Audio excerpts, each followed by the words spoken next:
آپ پچھتاتے ہیں کہ آپ نے پینٹنگ کو کسی اور کا نام دیا؟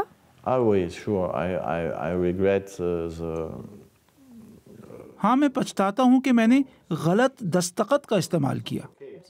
وہ کہتے ہیں کہ وہ پینٹنگز کی نقل نہیں اتارتے تھے بلکہ کسی مصور کے کام میں کمی کو پورا کرتے تھے اور پھر ان کی اہلیہ ہیلن پینٹنگز کی فروخت کرتی تھیں۔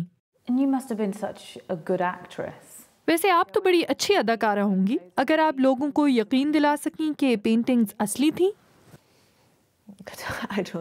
مجھے نہیں پتا، شاید ہی میرا خاص ہنر ہے۔ انہوں نے پینٹنگز کی صداقت کو ثابت کرنے کے لیے نقلی پرانی تصاویر بنائیں۔ یہاں پر ہیلن اپنی ہی نانی بن کر نقلی پینٹنگز کے سامنے دکھائی دے رہی ہیں۔ مصور کا کہنا ہے کہ انہوں نے نقلیں پیسے کے لیے نہیں بلکہ اپنے شوق کے لیے بنائیں۔ جب یہ جعلی پینٹنگ ماہرین نے دیکھی تو انہیں اس پر ٹائٹینیم وائٹ کا رنگ ملا۔ اس پینٹنگ کی خاص بات یہ تھی کہ اس میں ٹائٹینیم وائٹ کا پینٹ استعمال کیا گیا تھا، لیکن جس پینٹنگ کی یہ نقل تھی وہ 1915 کے دور کی تھی۔ اس وقت یہ پینٹ دستیاب نہیں تھا۔ پولیس نے تقریباً 50 نقلی پینٹنگز کی شناخت کی ہے، لیکن 64 سالہ مصور کا کہنا ہے کہ انہوں نے تو سینکڑوں بنائی تھیں۔ انہیں 6 سال کی قید کی سزا ہوئی اور ان کی اہلیہ کو 4 سال۔ اب وہ اپنے ہی نام کی پینٹنگز بناتے ہیں اور پھر سے کروڑوں میں کما رہے ہیں، لیکن اس میں سے آدھی رقم ان کو جائے گی جن کے ساتھ فراڈ کیا گیا۔ آخر میں آپ کو یاد دلاتے چلے، آج سیربین کی اہم خبر کراچی میں اسماعیلی مقتولین کی تدفین تھی۔ کل اسماعیلیوں کی بہیمانہ ہلاکتوں پر آج ملک بھر میں یوم سوگ رہا۔ ہلاک شدگان کے جنازے اٹھے، نماز جنازہ سخت سیکیورٹی میں ادا کی گئی اور تدفین سقی حسن قبرستان میں ہوئی۔ دریاستان حکومت اور فوجی قیادت نے ملک میں شدت پسندی کے خلاف جاری آپریشن میں مزید تیزی کا اعلان کیا ہے۔ اگر آپ چاہیں تو مجھ سے اور ہماری ٹیم کے دیگر ساتھیوں سے ٹویٹر پہ بھی رابطہ کر سکتے ہیں۔ میرا ٹویٹر ہینڈل ہے @شفیع_نقی۔ اس کے ساتھ ہی سیربین اختتام کو پہنچا۔ پروگرام میں پیش ہونے والے موضوعات پر اگر آپ اپنے خیالات کا اظہار کرنا چاہیں تو فیس بک، ٹویٹر حاضر ہے۔ آپ ہمارے ہینڈل @BBC اردو کے ذریعے بھی ہم سے رابطہ کر سکتے ہیں۔ شفیع نقی جامعی کو پوری ٹیم سمیت اجازت دیجیے۔